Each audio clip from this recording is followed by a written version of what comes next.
दिल्ली नगर निगम के मेयर चुनाव के लिए बुधवार को निगम सचिव कार्यालय से अधिसूचना जारी कर दी गई है। 26 अप्रैल को दिल्ली नगर निगम के मेयर और डिप्टी मेयर का चुनाव निगम मुख्यालय में होगा। मेयर चुनाव के लिए नामांकन दाखिल करने की आखिरी तारीख 18 अप्रैल है। इस वर्ष मेयर का पद सामान्य उम्मीदवार के लिए है। मेयर चुनाव की अधिसूचना जारी होने पर कृष्णानगर से भारतीय जनता पार्टी के पार्षद संदीप कपूर ने कहा कि मेयर चुनाव अप्रैल के पहले या दूसरे हफ्ते में संपन्न हो जाना चाहिए था। मेयर चुनाव में देरी की गई है। पार्टी की तरफ से उम्मीदवार बनाए जाने को लेकर संदीप कपूर ने कहा कि भारतीय जनता पार्टी किसी भी चुनाव से पीछे नहीं हटती। चुनाव में हार जीत होती रहती है। अस्थायी समिति के चुनाव और जोन के गठन को लेकर संदीप कपूर ने कहा कि अस्थायी समिति का चुनाव अभी नहीं होगा। चुनाव का मामला कोर्ट में है। एल्डरमैन की नियुक्ति को भी कोर्ट में चैलेंज किया गया है। ऐसे में कोर्ट के आदेश के बाद ही अस्थायी समिति के गठन होने की उम्मीद है। संदीप कपूर ने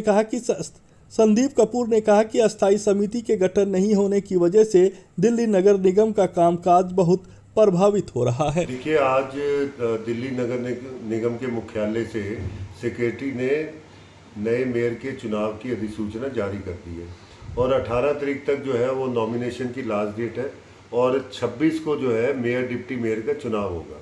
तो ये अधिसूचना है, हम तो बड़े दिनों से इंतज़ार कर रहे थे कि नए वित्त वर्ष में पहले दूसरे हफ्ते के अंदर ही नया मेयर बने, क्योंकि ज़रूरत ऐसा है कि जो भी व्यक्ति बनना है जितनी जल्दी बनेगा उतनी जल्दी जनता के कामों को शुरू करेगा।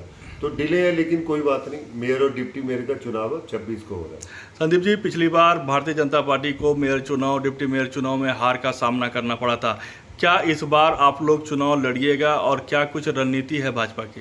देखिए, ये तो पार्टी का निर्णय है, लेकिन युद्ध के मैदान से भारतीय जनता पार्टी कभी भागती नहीं है और चुनाव तो हम पूरे देश में लड़ते हैं। जीत और हार तो बात का विषय है, लेकिन चुनाव हम हर जगह भाग लेते हैं चुनाव में।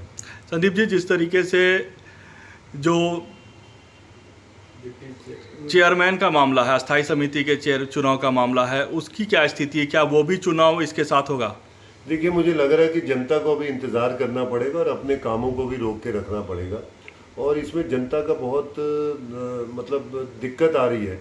और चाहे वो स्थायी समिति का है, चाहे वो जोन के चेयरमैन से, दोनों केसेस कोर्ट में पेंडिंग है।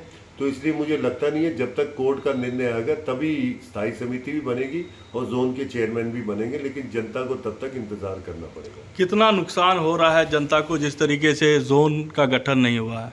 देखिए, जोन तो छोटे लोकल कामों के लिए होता है, वो भी बहुत ज़रूरी है, लेकिन जो निगम के वित्त के फैसले, जो पैसे के फैसले हैं, क्योंकि 5 करोड़ से ऊपर के निर्णय वो निगम की स्थायी समिति को लेने होते हैं, वो सारे काम रुके हुए हैं।